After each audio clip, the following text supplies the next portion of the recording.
Here we go again. Quick little game here. Actually, not so quick. Come on, replay. Do your thing. There we go. Brian, the Many Squares hand versus Batum88. I'm with Nin, just because I felt like playing it. Alright, sue me. I'm up against Jeleva, Nephalia's Scourge. I have a very, very keepable, playable hand, not fast, but does have Copy Artifact, which I just love having. It's just like an insurance policy. Against Sol Ring. Crumbling Necropolis. A little more lands than I would like, but Nin loves lands. Evolving Wilds. Good to see that. Alright. Well, seeing as how he played Evolving Wilds, this is actually, to me, could almost be a sign that he is short on lands. Or, I don't know, or he wants to cast something that costs double black. But either way, against control decks, I tend to like to just throw Nin out right away and just ramp up mana, especially when I've got the Power Stone in my hand, and kind of just let them do their thing for a bit. I like having Nin on the table. But not when my opponent leads or casts Night Veil Spectre. It's kind of bad. We're still a little ways off. So now I gotta just hope he doesn't draw something particularly good against Nin. He may play cards exiled with Night Veil Spectre. That's so brutal. Like, imagine if he just picks up a counterspell with this thing over and over again. You just get locked by it. So let's get some mana out there. Take the hit. Come on. No, it's not too bad. Thalwar Stone. Does help him ramp, though. But I've got mana drain to protect Jace here, so that's clearly the plan. Sit back, I saw no counterspell either. Temple. God damn, I hate this card. This card is just so annoying in RNG. Like, I feel like it's totally a bad card in all but decks. Probably like the only deck I think you'd probably want to run this thing in is maybe a Zusa, just because you expect to have a million lands in play. But goddamn, man, it's just so swingy and dumb, and definitely not dependable enough for my tastes. Gutter Snipe. Normally I would just laugh at this, but I've got Jace with 2 counters on him in play, and I can't mana drain either. And he casts Away. So Jace is dying, and what we got to do is make sure that Nin doesn't die. Normally I would never protect Nin the Pain Artist, but seeing as how that's relevant, and my other source of card draw just disappeared, I've kind of got to do it, especially because my hand just is terrible right now against a 5-card hand that contains at least Night Veil Spectre. More land. Alright. Well, desperate times call for desperate measures. And this is certainly a desperate situation. This is called draw 6 off your commander and discard. Tapped out. Fortunately, I drew a lot more land, which I don't feel bad about discarding at all. Guilt-free. He's tapping out a bunch of mana here. There's a lot of nasty things he could do, like mind twisting me. He has 1, 2, 3, 4, 5, 6, 7. So he could twist my entire hand away minus 1 card. That would probably be decisive. Or he could cast this big asshole. Man. Brutal. And that gets rid of the multiple Nin plan that I was planning on just following up with here. Quickly following into a hole. Snow-covered island. So I give some thought to playing a Chalice, and could put out Chalice for 3, and possibly play the Mana Crypt, which would allow me to untap Grim Monolith, and then do some shenanigans with well, Merchant Scroll. I can do a few things with Merchant Scroll and Fact or Fiction. Merchant Scroll for a Mystical Tutor, Fact or Fiction into Mystical Tutor to get Fabricate, and cast Fabricate to go get Shackles to steal this guy.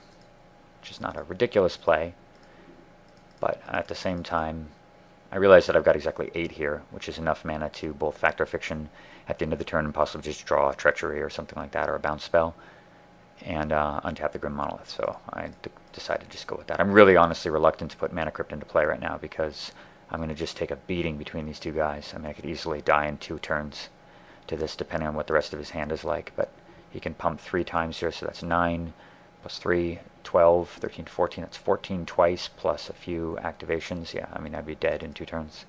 So Crypt could actually prevent me from coming back. I'm going to hold on to it for a second here. Just get smashed in the face, and he doesn't actually pump. And he says, go. End of turn. Factor Fiction. And look what shows up right away. Shackles. Beautiful. And he makes, of course, the right split here, and I have to take Shackles, because that's my only current answer to, well, I guess I have Bounce. Yeah, I don't know, man. Maybe this wasn't the right play. Maybe I could have auguried into some counters, and then use Merchant Scroll to go fetch a bounce spell, bounce the Inferno Titan, and then use the counters to protect it. But yeah, seeing as actually how I'm about to make a very dumb mistake, that probably would have actually been the right thing to play, because I look at my lands and I go, awesome, 6 islands, perfect. I can just grab that Inferno Titan. There's only one problem with that plan. So first we're going to scroll.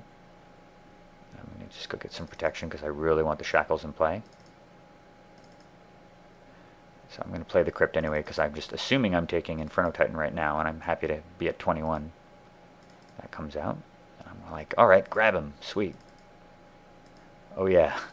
Go. Wow, I feel freaking retarded. That was so bad. Ugh. Imagine if I just take Gutter Snipe there after he untaps. Then I've got a blocker that he has to kill his own guy, and he deals substantially less damage to me, and then I can chump block with the Simulacrum. Just terrible all around. It does at least allow me to get another island, though, so I can kind of work my way around here. So here he sends them both, burns away the Simulacrum. I've got to draw something good. Wasteland. Subtle. Subtle. This is going to matter in a second. Just watch and wait. So he pumps once, which is going to be his undoing, oddly enough. Ow, I'm at 11. We're going to need some serious Mana Crypt RNG here. Come on, baby.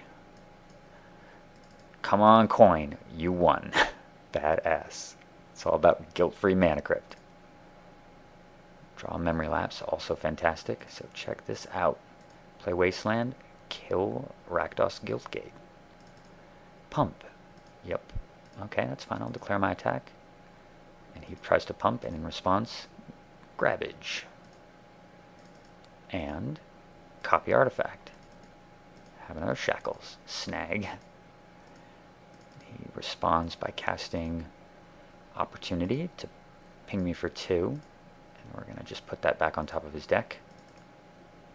So suddenly, we are far from comfortable here. I mean, far from comfortable, given that I'm at 9 with a Mana Crypt in play, and he's got 5 cards in his hand. But I know at least one of them is Nightveil Spectre, which I, of course, don't care about, given that I've got Inferno Titan. Nightveil Spectre, there it is. Vampire Nighthawk. I actually thought about the ramifications of this, about whether or not it was worth it. He's only got 3 cards in his hand, but they're mystery cards. And I was thinking, you know what, maybe I can just steal the Nighthawk.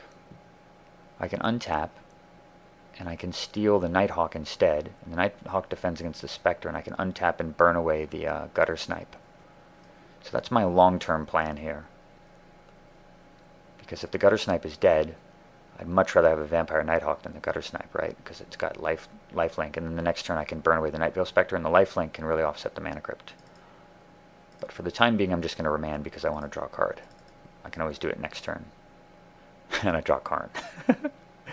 Sometimes Nin steps up and delivers.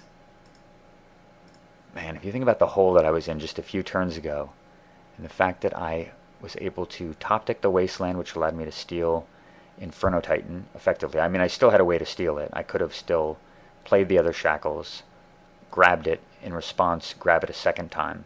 But that would have kept both of my Shackles untapped, and it would have left Gutter Snipe out. And that would have meant that he could have potentially not only hit me for 2 with Gutter Snipe, but he could have cast a few instants or sorceries and burned me down to like 3 or 4, which would have meant that Mana Crypt would have finished me off. So the Wasteland actually was huge. And then, of course, drawing Lapse there is excellent as well. Untap, come on, and win. Ridiculous.